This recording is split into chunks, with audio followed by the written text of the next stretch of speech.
을 이렇게 들으면서 이 자리가 보통 자리가 아니구나, 그런 생각이 항상 해야 되는데 그 내용을 들을 때 더 크게 마음에 생각이 됐습니다.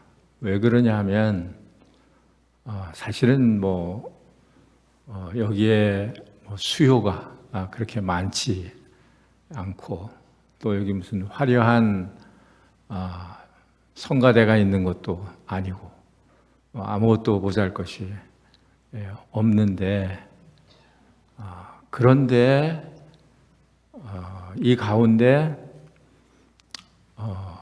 무엇이 있느냐? 하나님의 영광이 여기에 계신 거예요.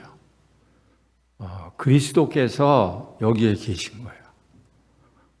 그러니까 그 영광, 그 이름의 권세, 그것을 우리가 알게 될 때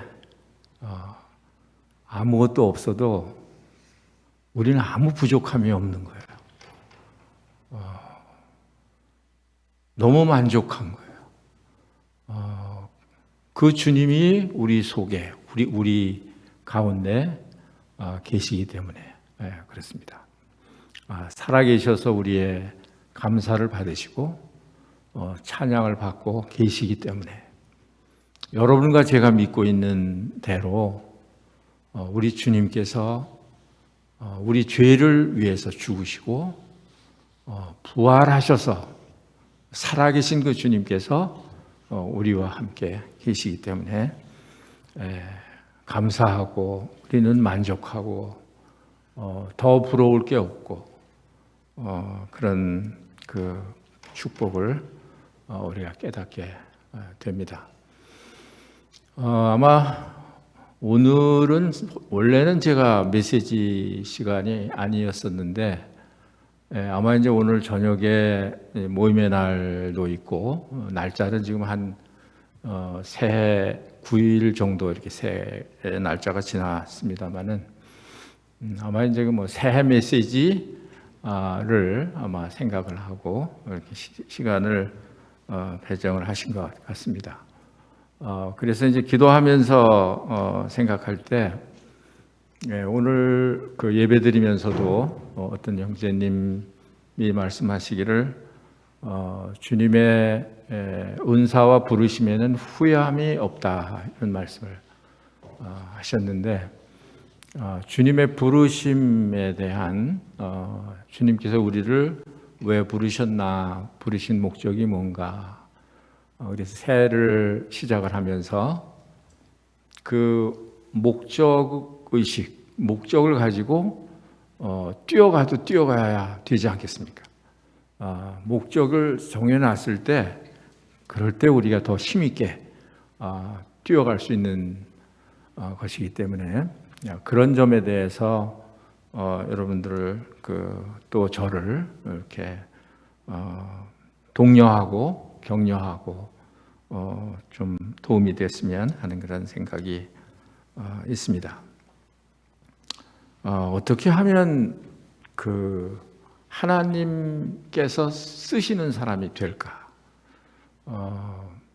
우리가 아무리 일을 하고 아무리 쓰임을 받기를 원하고 그렇게 해도 사실은 하나님이 쓰시지 않으면 아무 소용이 없는 거거든요. 우리는 성경을 통해서 그런 것을 너무나 봅니다. 그래서 그 하나님의 그런 사람을 사용하심, 그 손에 붙들려 있을 때, 그럴 때 우리는 하나님의 일을 할 수가 있는 거죠. 그 손에 우리가 붙들려 있지 않을 때에는 사실은 그게 아무 하나님의 일이 아니고 하나님의 역사도 아니고 이런 것을 우리가 발견을 하기 때문에, 오직 나의 신으로 된다, 그런 말씀처럼 어떻게 하면 우리가 하나님의 손에 붙들려서 이렇게 쓰임을 받을까? 이런 메시지를 벌써 오래전부터 말씀을 이렇게 마음에 주셨다고 생각을 했는데 제가 자신이 없었어요. 왜 그러냐 하면 제가 쓰임을 받는데 둔하기 때문에, 그렇게 생각하고 있지 않기 때문에 그것을 이제 말씀을 나누기는 좀 마음에 부담스러워서 다음에 하겠습니다. 이러고 이제 메시지를 미뤄 왔었는데, 이제 지금은 이제 2022년을 새로 시작하는 그런 그 시즌에 있고, 주님께서 말씀하시기를 성도님들한테 얘기하지 말고 너 자신한테 얘기하면 되지 않냐? 너 자신한테 얘기한다고 생각하고 그러고 하면 되지 않냐? 그래도 내가 원하는 메시지는 전달이 돼야 되지 않느냐? 이제 그런 생각을 주셔서 약간 이제 용기를 얻고 그리고 이제 말씀을 드리려고 생각을 하고 있습니다. 하나님께서는 이제 우리를 은혜로 부르셨습니다. 에베소서 1장에 보시면 한번 좀 찾아가면서 상고하면 좋을 것 같습니다. 너무나 이제 여러 번 많이 우리가 상고했던 말씀이기도 합니다만, 에베소서 1장 3절 말씀에 보시면 찬송하리로다 하나님 곧 우리 주 예수 그리스도의 아버지께서 그리스도 안에서 하늘에 속한 모든 신령한 복을 우리에게 주시되 곧 창세 전에 그리스도 안에서 우리를 택하사 우리로 사랑 안에서 그 앞에 거룩하고 흠이 없게 하시려고 그 기쁘신 뜻대로 우리를 예정하사 예수 그리스도로 말미암아 자기의 아들들이 되게 하셨으니, 하나님께서 우리를 이렇게 부르셨어요. 어떻게 해요? 하나님의 아들이 되도록. 그러니까 그 하나님의 아들이 되는 그런 권세, 그것을 우리에게 주시기 위해서 하나님이 우리를 부르셨습니다. 이것은 우리에게서 난 것이 아니라 그리스도께서 그리스도 안에서 우리를 택하셨고 또 그의 죽음과 피 흘림을 통해서 그 앞에 거룩하고 흠이 없게 우리를 만들어서 하나님의 아들이 되게 하신 거죠. 전에도 말씀드렸습니다만 하나님은 거룩하신, 하나님은 죄가 없으신 그런 분이시기 때문에 하나님의 아들도 마찬가지로 죄가 없어야 되죠. 하나님의 아들이니까요. 그래서 하나님께서 우리 죄인들을 이렇게 부르신 그 목적은 그 하나님의 아들이 되게 하기 위해서, 거룩한 하나님의 아들이 되게 하기 위해서 우리를 부르셨다, 이렇게 말씀을 하고 있습니다. 우리는 이제 이 에베소 1장을 상고하면서 그러기 때문에 우리는 여기에 여러 절에 걸쳐서 나오는 대로 하나님의 찬송이 되게 하려 했다. 하나님의 찬송이 되게 하셨다. 또 그 영광을 찬송하게 하려 하심이라. 이런 말씀들이 기록이 되어 있습니다. 그래서 이것은 이제 하나님께서 우리를 부르신 그런 큰 목적 중에 하나, 이미 틀림이 없습니다. 그런데 오늘은 이제 그 초점을 좀 더 다른 데로 초점을 옮겨서 좀 생각을 하려고 합니다. 그것은 뭐냐 하면 하나님이 우리를 부르셨는데 하나님의 아들이 되게 하신 것으로 그냥 만족하는 삶이냐, 그게 아닌 것을 우리가 알 수가 있습니다.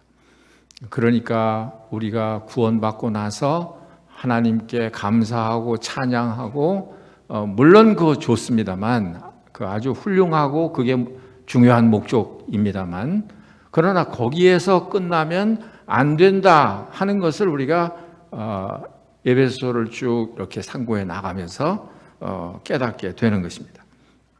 거기 2장으로 넘어가셔서 2장 10절 말씀에 보시면 우리는 그가 만드신 바라 그리스도 예수 안에서 선한 일을 위하여 지으심을 받은 자니 이 일은 하나님이 전에 예비하사 우리로 그 가운데서 행하게 하려 하심이라.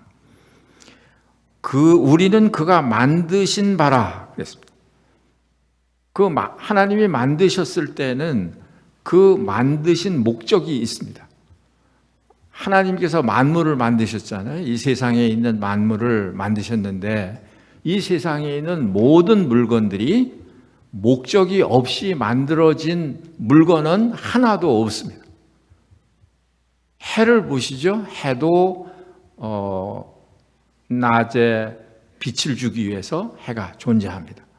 또 달과 별은 밤에 우리에게 비춰주기 위한 목적으로 그 달과 별이 존재합니다.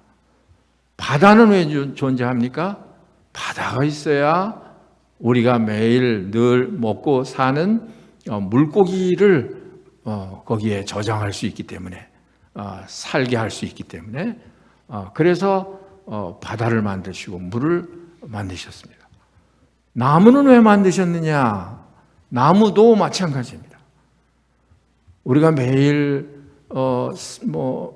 매일 드시는지는 잘 모르겠습니다만 사과도 드시고 배도 드시고 여러 가지 과일을 우리가 사서 이렇게 잘 드시고 계시잖아요. 그러니까 이게 다 하나님께서 만드신 그런 과일 나무에서 따온 거잖아요. 그래서 우리가 지금 섭취하는 거잖아요. 네. 모든 것이 그렇습니다. 모든 것이 하나님께서 만드신 물건에는 하나님 반드시 어떤 무엇을 위해서 어떤 목적을 위해서 만드셨다 하는 것입니다. 또 하나님께서 여기 말씀하신 대로 우리는 그가 만드신 바라. 어떻게 만드셨습니까? 아까 1장에 말한 대로 이렇게 하나님의 자녀로 흠이 없게 하셔서 하나님의 자녀로 우리를 만드신 거죠. 그러면 이제는 우리는 어떻게 할까요? 주님께서 이제는 곧 공중에 오시니까 우리는 그냥 하나님께 감사하고 바라보면서 그분이 오실 때 우리는 휴거돼서 올라가고 그리고 우리는 신부가 되고 그리스도는 영원한 신랑이 되셔서 그 공중에서 혼인잔치가 벌어지게 되고 우리는 그것을 소망하고 주님을 기다리고 있습니다. 그런데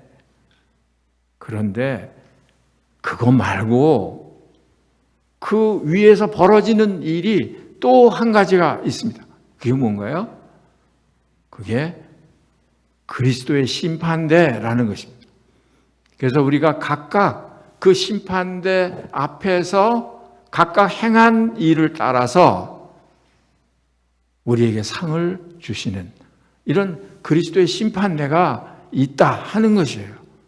그러니까 그냥 우리가 은혜로 값없이 예수 그리스도를 믿어서 이제 그리스도의 강림을 기다리고 그와 혼인잔치에 들어가는 이 영광만 생각하면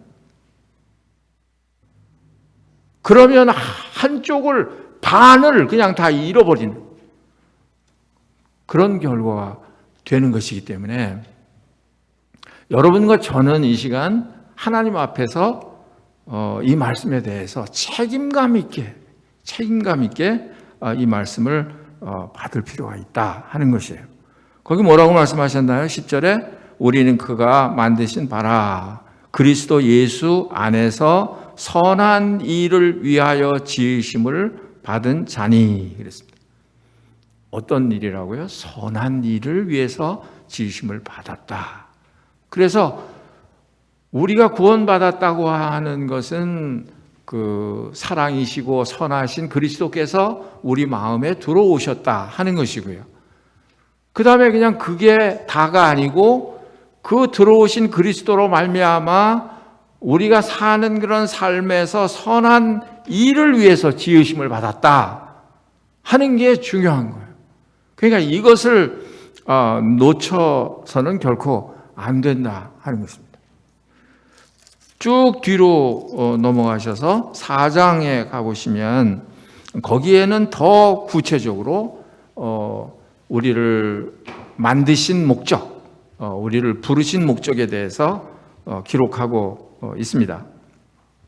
4장 11절 말씀해 보면 그가 어떤 사람은 사도로, 어떤 사람은 선지자로, 어떤 사람은 복음 전하는 자로, 어떤 사람은 목사와 교사로 삼으셨으니 이는 성도를 온전케 하여 봉사의 일을 하게 하며 그리스도의 몸을 세우려 하심이라.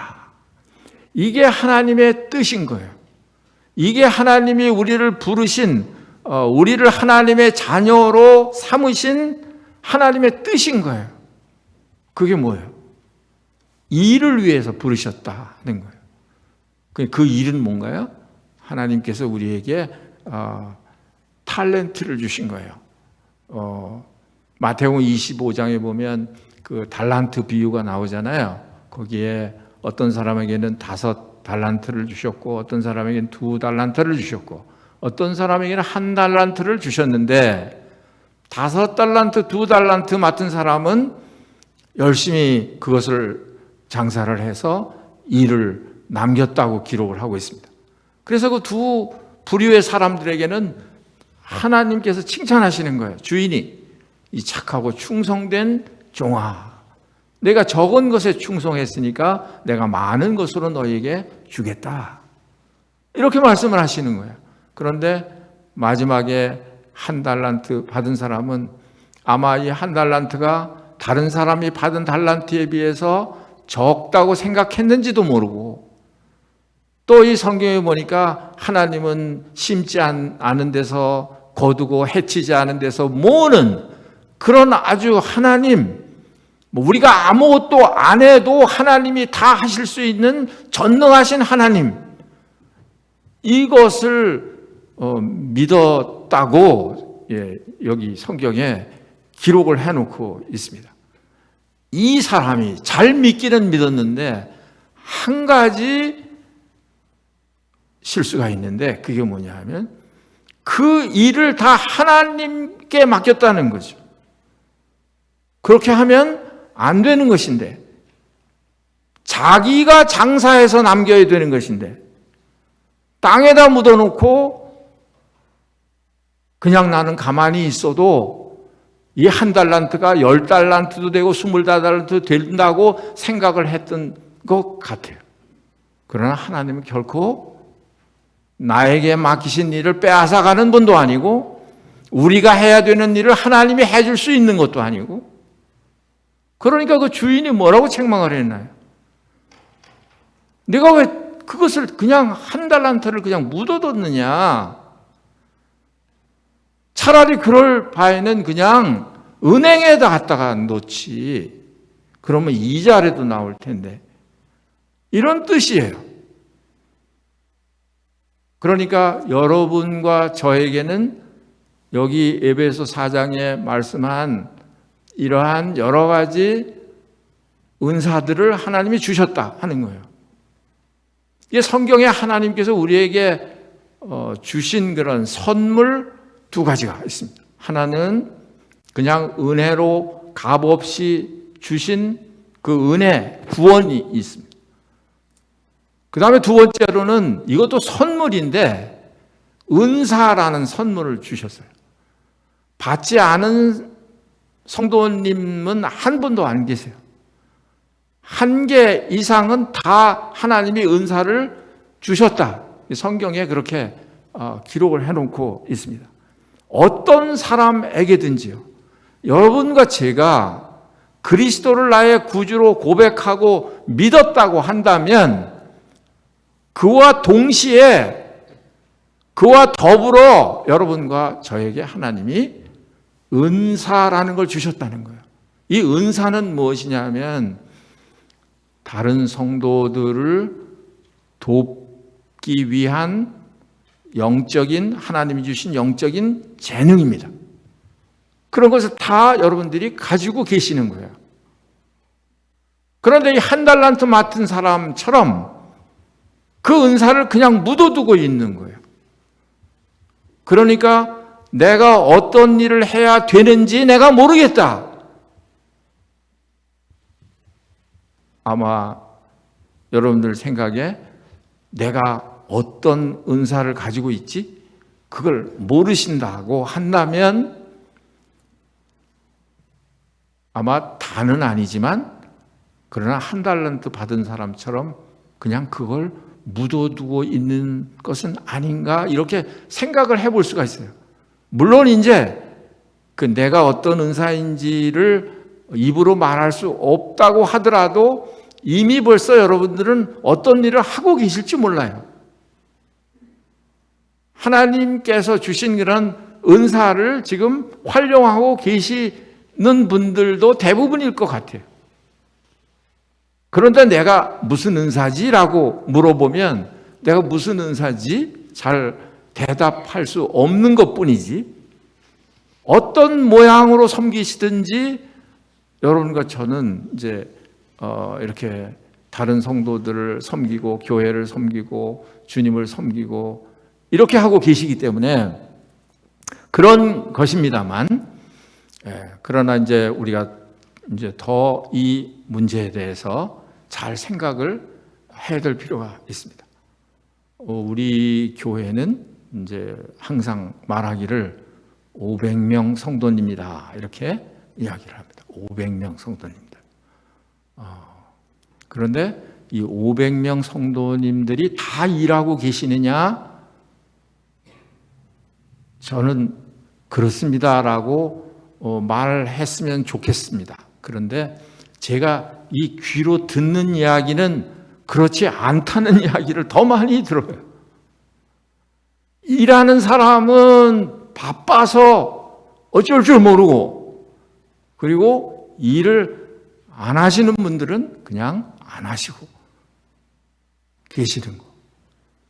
근데 이제 그거 좋은데 그런데 우리가 생각해야 되는 문제는 뭐냐 하면 반드시 우리가 받은 그 달란트에 대해서 계산할 날이 온다 하는 것입니다. 너 이거 어떻게 사용했지?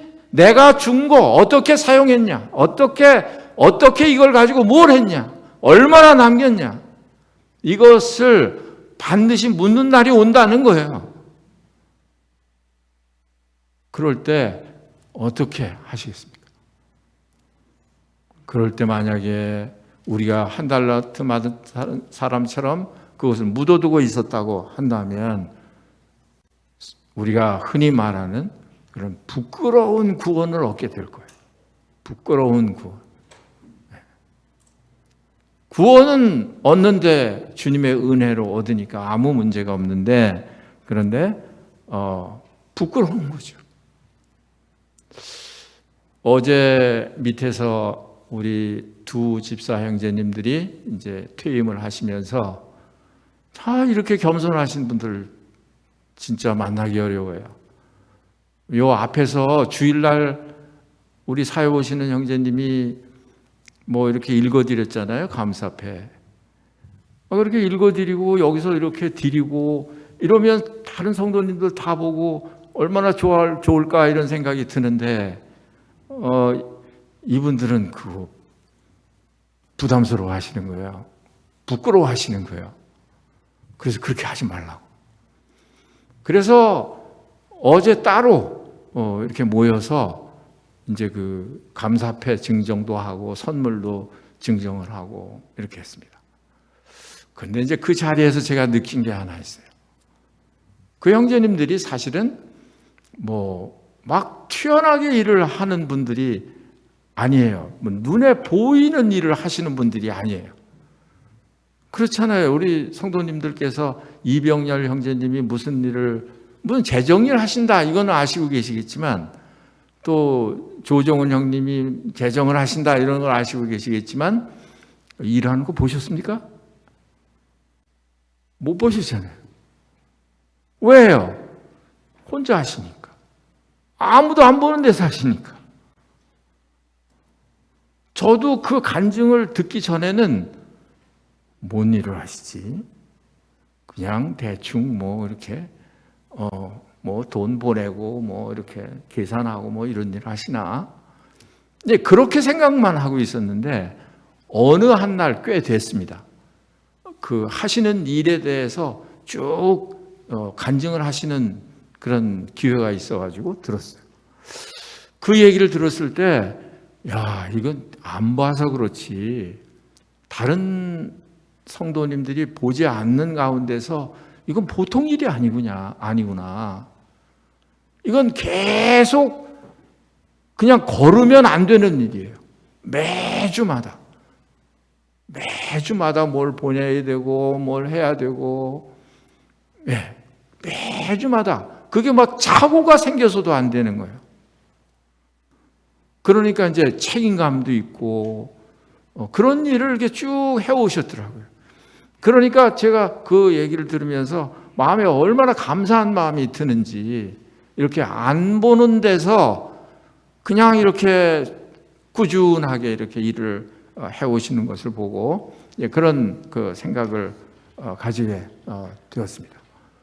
그래서 주님 나라에 가면 이제 그런 일이 벌어지겠다는 생각을 했어요.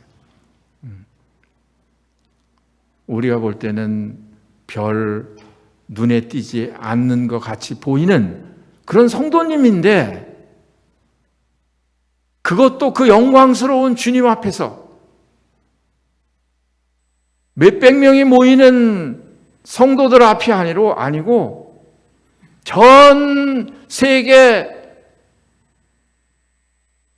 또 과거에 부활한 그런 성도들까지 한꺼번에 다 모여있는 그 자리에서 감사패, 김은묵 이랬으면 얼마나 좋겠습니까만, 그게 얼마나 영광스러울까. 어제 저녁에 소규모로 모여서 그렇게 했는데도 그런 것을 제가 느꼈다고 한다면, 수많은 사람들이 모였을 때 그 시상식, 그게 얼마나 볼만한 그런 시상식인가. 그때 여러분과 제가 부끄러움을 당하지 않으려고 한다면, 지금 우리는 오늘 이 주일 오후에 우리가 상고하는 이 말씀에 대해서 우리는 정말 믿음으로 화합하고 한 해를 우리가 시작을 하면서 주님의 도우심을 간구해야 된다라는 생각을 하게 됩니다. 그래서 아까 말씀드린 대로 한 성도님도 빠짐없이 여러분들이 구원받았다면, 성령께서 여러분 마음속에 계시다면, 하나님께서 은혜와 더불어 은사를 하나님이 선물로 주신 것이 있다 하는 거지. 내가 어떤 은사인지 지금 말하지 않을 수도 있는데, 그런데 그 은사를 어느 것이든지 받아가지고 있다는 거예요. 거기에 고린도전서 12장에도 또 로마서 12장에도 에베소 4장에도 여러 가지 그런 종류는 다양합니다. 몸의 지체가 많은 것처럼 이 교회는 주님의 몸이기 때문에 여러분들이 감당해야 되는 그런 그 지체의 그런 몫이 다 다른 거예요. 아주 다양하고 많습니다. 그러니까 이런 것을 우리가 생각을 하고 새해를 마음을 단단히 먹고 시작을 해야겠다. 그래서 2022년도에는 끝날 때 진짜 내가 최선을 다해서 달려갈 길을 내가 달렸다. 믿음을 지켰다. 사도 바울처럼 이제 후로는 나를 위해서 의의 면류관이 예비되었을 거다. 이런 그 확신을 가지고 22년도를 마쳤으면 얼마나 이 2022년도 이 한 해가 얼마나 귀한 한 해가 되겠습니까? 시간은 어떤 사람에게든지 차이가 없어요. 어떤 사람에게는 하루에 24시간을 주고 어떤 사람에게는 12시간만 주고 이렇게 없습니다. 이런 게 없습니다. 모든 사람에게 같은 그런 시간을 주시는 거예요. 예수님께서 제자를 부르셨습니다. 그리고 예수님과 같이 있게 하셨어요. 그게 목적이었습니다. 왜 그러냐 하면 예수님과 같이 다니면서 예수님 말씀도 들어야 하고 또 그 하늘의 그런 메시지도 가르침을 받아야 하고 또 예수님의 하시는 그런 일을 보면서 일을 배우기도 해야 되고 예수님이 어떤 분인지 알아야 되기도 하고 그분을 닮아야 되기도 하고 그러니까 제자들에게 있어서 가장 중요한 일은 예수 그리스도와 함께 거하는 그런 일이었어요. 그런데 그게 다가 아니고 거기에서 또 더 나가서 어떤 말씀이 기록이 되어 있냐 하면 자기와 함께 있게 하시고 또 보내사 전도도 하며 귀신을 내쫓는 권능도 가지게 하려 하심이라. 이건 다른 말로 하면 하나님과 그리스도와 함께 있게 할 뿐 아니라 일을 위해서 제자들을 부르셨다 하는 것입니다. 그러니까 반대로 말을 하면 이 제자들이 예수님께서 제자들에게 어떤 일할 권능만 주셨어도 그게 사실은 무용지물이에요. 그 어떤 일의 재능, 그런 지식, 어떤 권능 이것만 주셨다고 한다면 그 제자들은 그 가지고 있는 권능을 잘 활용하지 못했을 거예요. 그런데 제자들이 그 권능을 잘 활용할 수 있었던 것은 예수님과 3년 동안 같이 먹고 자고 따라다니고 배우고 그분을 알고 그분을 닮고 이렇게 했다는 거예요. 그러니까 우리가 지금 일이라고 하는 것은 누구의 일인가요? 그냥 단순히 교회의 일인가요? 아니면 우리 단체의 일인가요? 아니죠. 이것은 그 분명한 게 있는데 뭐냐 하면 그건 하나님의 일이에요. 하나님의 일이에요. 그러니까 하나님께서 그 사람을 쓰지 않으면 안 되는 거죠. 이게 우리의 숙제예요. 일이 다 일이 아니에요. 그래서 성경에 보면 일을 하는데 그냥 하나님과 관계가 없이 일한 사람들의 예가 쭉 몇 가지가 나와요. 그걸 좀 소개해 드리면서 일보다 더 중요한 게 있다 하는 걸 우리가 인식을 해야 될 필요가 있습니다. 빌립보서 1장에 보면 그 빌립보는 사도 바울이 감옥에 갇혀 있으면서 기록한 그런 말씀입니다. 그런데 사도 바울이 그 감옥에서 빌립보 교회에게 말씀을 하면서 이런 말씀을 하세요. 어떻게 하면 잘 이해가 안 가는 그런 말씀이기도 한데 어떤 사람은 투기와 다툼으로 그리스도를 전하고 어떤 사람은 착한 뜻으로 한다. 이런 말씀이 나와요. 그런데 사도 바울은 이렇게 하나 저렇게 하나 그리스도가 전파되기 때문에 나는 기뻐한다. 이렇게 말을 했습니다. 그런데 그 다툼으로 그리스도를 전하는 그런 사람들은 사도 바울을 더 괴롭게 하려고 그렇게 했다. 이게 또 무슨 뜻인가? 사도 바울은 지금 옥에 갇혀 있습니다. 활발하게 복음 활동을 하다가 옥에 갇혀 있어요. 그러니까 제가 그냥 상상하기에 이 사람들이 이 사도 바울을 더 아주 속상하게 하기 위해서 당신은 지금 옥에 갇혀서 꼼짝 못하지? 그런데 우리는 그리스도를 지금 전파하고 있어. 그러니까 다툼으로 이렇게 아마 했던 것 같습니다. 그러니까 그 동기가 순수하지 못했던 거예요. 왜냐하면 사도 바울을 괴롭게 하기 위해서 했으니까요. 그러니까 사도 바울은 이렇게 좋게 얘기했을지 모르지만 그러나 사실은 그 사람들이 하나님의 손에 의해서 쓰임을 받았을까? 라는 데 의문을 가지게 돼요.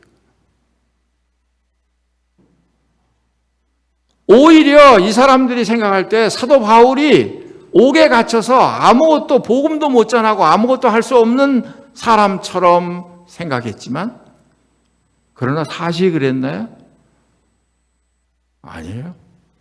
사도 바울은 몸은 옥에 갇혀서 자유가 없었지만 그러나 거기에 시위대들에게 또 감옥에 갇힌 그런 죄수들에게 복음이 전해졌나요? 안 전해졌나요? 우리 성경을 통해서 그거 증명이 되잖아요. 오히려 갇혀있는 사도 바울을 통해서는 복음의 역사가 많이 일어났습니다. 그런데 밖에서 자유롭게 복음을 전하는 이 사람들에게는 그런 역사가 기록이 되어 있지 않습니다.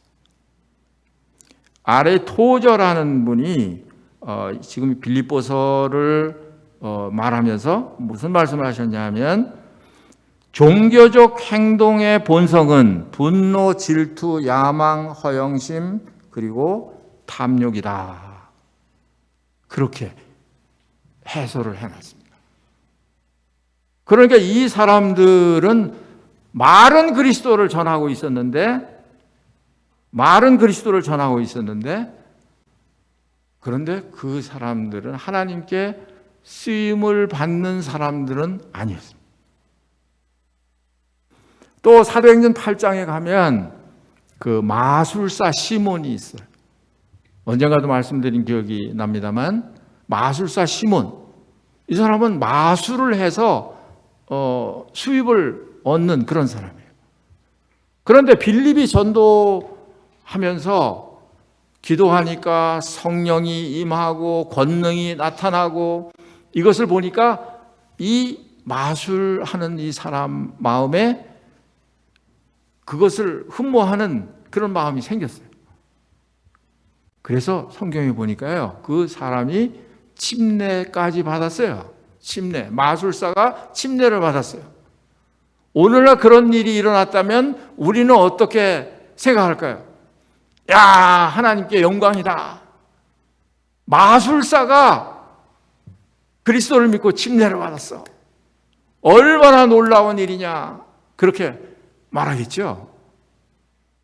몰라요? 그때도 그랬을 것 같아요. 마술사가 그리스도를 믿고 전심으로 빌립을 쫓아다녔다. 그랬어요. 그렇게 기록이 됐습니다. 그러면서 빌립이 하는 일을 이렇게 보다가 급기야 문제가 발생을 했어요. 그게 무슨 문제냐 하면 무슨 문제인가요?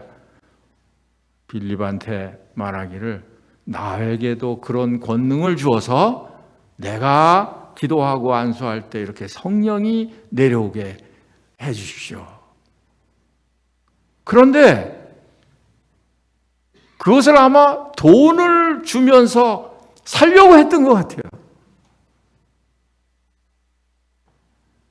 여러분과 제가 생각하는, 야, 이럴 수가 있나? 어떻게 그런 걸 돈 주고 사나?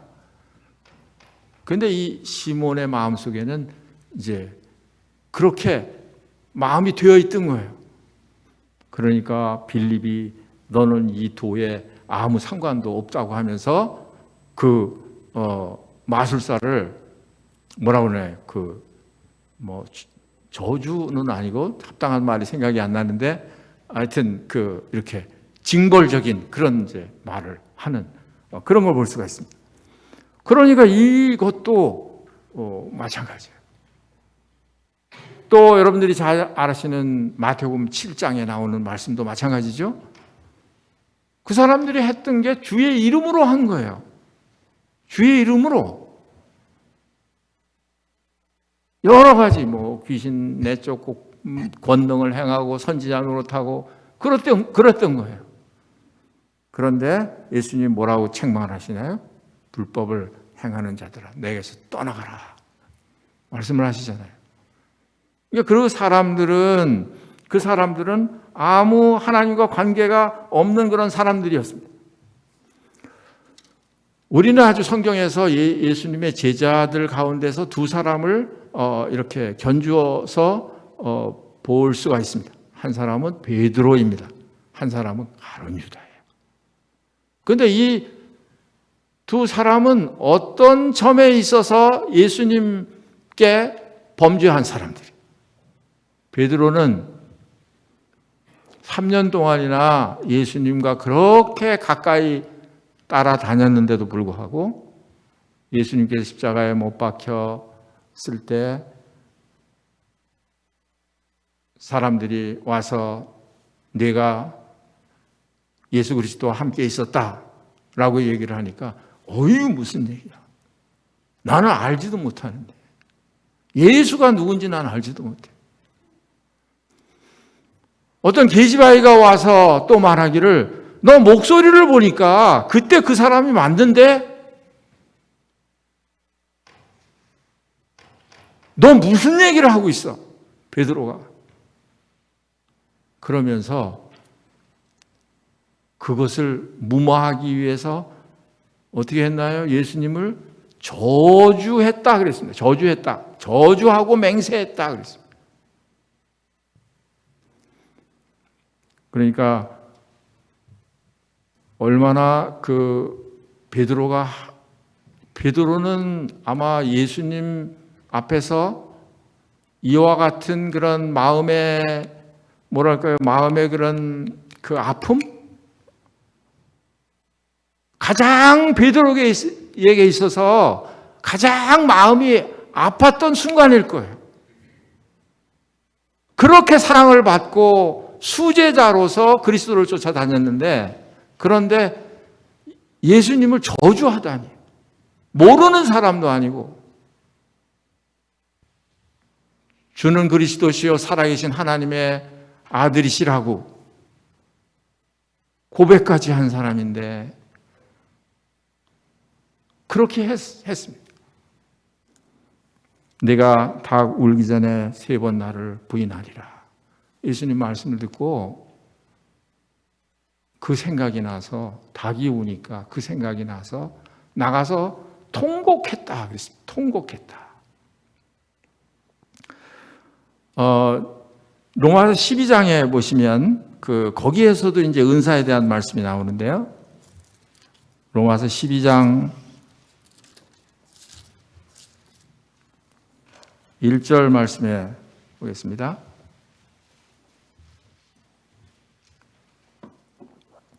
12장 1절 그러므로 형제들아 내가 하나님의 모든 자비하심으로 너희를 권하노니 너희 몸을 하나님이 기뻐하시는 거룩한 산 제물로 드리라. 이는 너희가 드릴 영적 예배니라. 너희는 이 세대를 본받지 말고 오직 마음을 새롭게 함으로 변화를 받아 하나님의 선하시고 기뻐하시고 온전하신 뜻이 무엇인지 분별하도록 하라. 그리고 그 뒤에 나오는 게 뭔가요?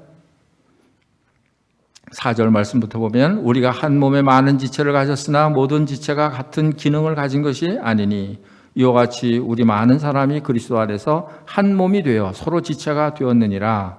우리에게 주신 은혜대로 받은 은사가 각각 다르니 혹 예언이면 믿음의 분수대로 혹 섬기는 일이면 섬기는 일로 혹 가르치는 자면 가르치는 일로 혹 위로하는 자면 위로하는 일로 구제하는 자는 성실함으로 다스리는 자는 부지런함으로 긍휼을 베푸는 자는 즐거움으로 할 것이니라. 사랑에는 거짓이 없나니 악을 미워하고 선에 속하라.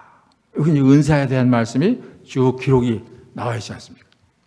아까 에베소에 기록한 대로 거기도 은사에 대한 말씀이 나오고 또 여기 로마서 12장에도 은사에 대한 말씀이 나오잖아요.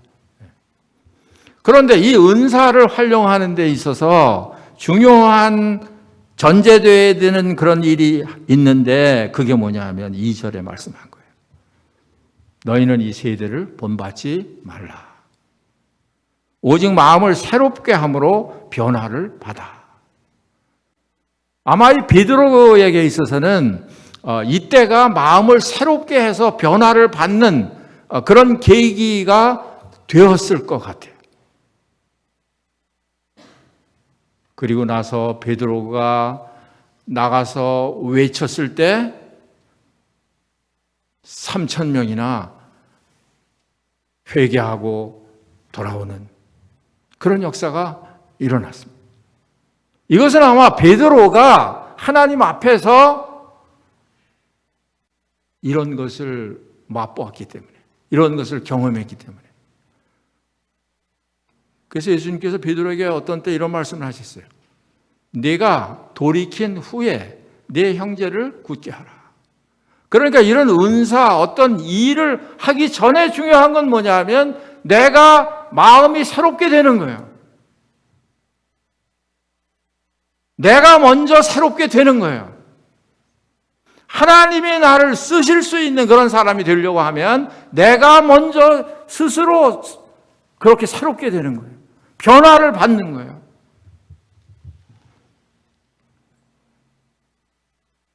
왜냐하면 하나님께서는 깨끗지 않은 그릇을 쓰실 수가 없기 때문에 그렇습니다. 그러니까 우리 성도들에게도 하나님께서 우리를 만지시고 또 우리를 통해서 어떤 일을 하시고 이렇게 하나님이 쓰시는 그런 도구가 되려고 한다면 그 도구는 하나님의 마음에 맞아야 돼요. 그래서 깨끗해야 돼요. 회개해야 돼요.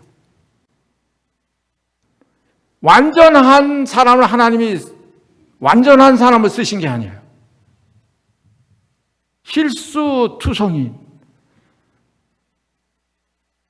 그리스도를 고백했던 사람으로서 그리스도를 저주하고 부인한 이 베드로, 그게 아마 이 베드로에게 있어서는 그게 상처이면서 그게 하나님께서 그 베드로를 붙들고 사용하시는 그런 어떤 근거가 됐을 거예요. 그것 때문에 다른 제자들은 그런 역사들을 베드로만큼 볼 수가 없는 거잖아요. 다른 제자들은 그 역으로 말하면 다른 제자들은 그런 실수한 적이 없어요. 그래서 베드로처럼 나가서 통곡하는 일도 없었어요. 그런데 베드로는 그렇지 않았습니다. 우리가 지금 요나서를 공부하고 있습니다만은 요나도 마찬가지예요.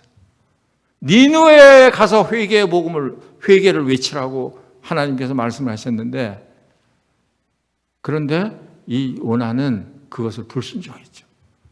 그래서 니느웨로 가지 않고 다시스로 가는 배를 일부러 그냥 하나님 멀리 떠나고 싶어서 다시스로 가는 배를 탔어요. 그랬더니 하나님께서 어떻게 하시나요? 우리 인간들 같으면 너 그래? 너만 종이냐? 너만 선지자냐? 내가 다른 사람 쓸 수도 있어. 너 버리고 내가 다른 사람 쓸 수도 있어. 그러실 수도 있는데, 그런데 하나님께서 바다에 풍랑을 일으키시죠. 그래서 바다에 던져지게 되고, 요나는 물고기 뱃속에 밤낮 사흘 동안 물고기 뱃속에 있게 됩니다. 거기서 한 일이 뭔 거예요? 한 일이 뭐예요?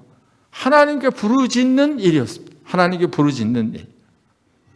그게 아마 요나에게 있어서는 그냥 어떤 마음을 쏟아놓는 그런 마음을 찢는 그런 고통이었을 거예요. 그런 고통으로 그 물고기 뱃속에서 부르짖었을 거예요. 뭐 표현을 보면 아주 굉장히 아주 리얼한 그런 표현들을 볼 수가 있습니다.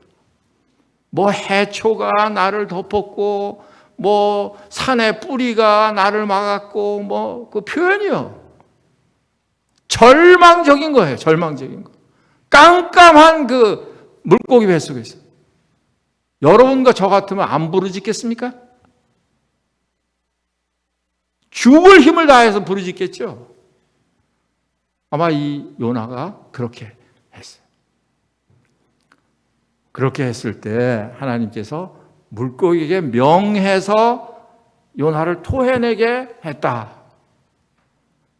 그리고 어떻게 했겠습니까?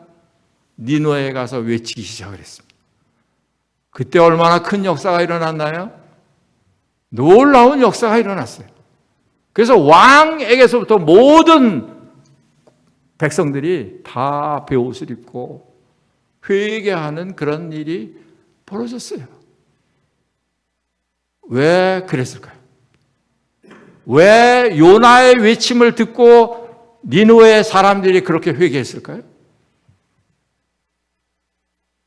요나가 새롭게 됐기 때문에, 요나가 회개했기 때문에, 요나가 회개를 경험했기 때문에, 그런 데서 하나님께서 강렬하게 역사를 하셨다. 저는 이렇게 믿고 싶어요. 그래서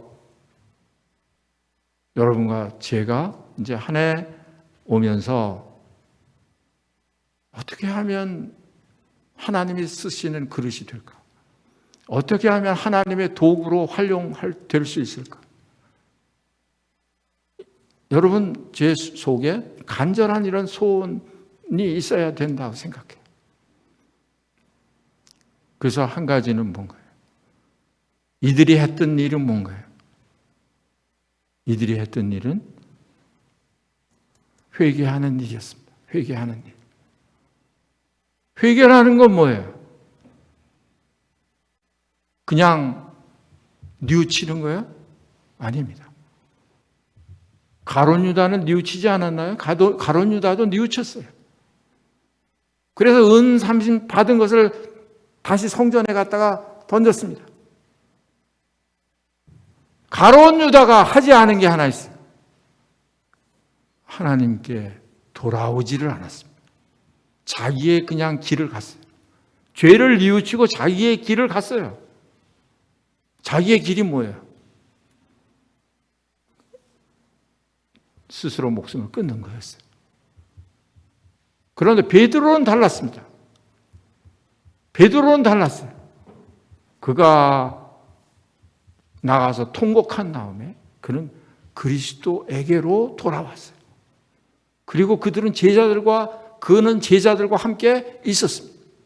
그래서 부활하신 그리스도를 만났어요. 이게 다른 점이에요. 회개는 뭐냐 하면 그냥 내가 잘못을 했구나 이러고 죄를 뉘우치는 이런 것뿐만이 아니라 하나님께 돌아가는 거예요. 하나님께 돌아가는 거예요. 여러분에게 또 저에게 세상에 사는 동안에 이런 일들을 우리가 겪을 수 있습니다. 올 한 해 시작하시면서 한번 그런 그 매달림 그런 걸 한번 해보시면 어떨까요? 저는 사실 기회만 되면 어디 며칠 그냥 기도원이 있는지 모르지만 어디 며칠 기도원에 가서 그냥 야곱이 씨름했듯이 씨름을 좀 해보고 싶다 이런 생각이 들어요. 근데 뭐 여러 가지 환경이 막 허락을 안 하니까 못하고 있습니다만, 한 해를 시작하시면서 마음을 하나님 앞에 내려놓고, 그리고 마음의 그런 부서짐, 그런 마음의 깨어짐, 이런 것을 경험하게 되는 그런 한 해의 시작이 되었으면 좋겠습니다. 다 같이 기도하겠습니다. 아버지 하나님,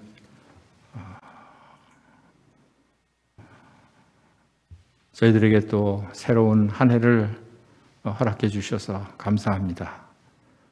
저희들의 생명을 연장시켜 주시고, 다시 한번 저희들에게 1년이라고 하는 이런 한 해를 시작할 수 있게 해주시는 것을 감사합니다.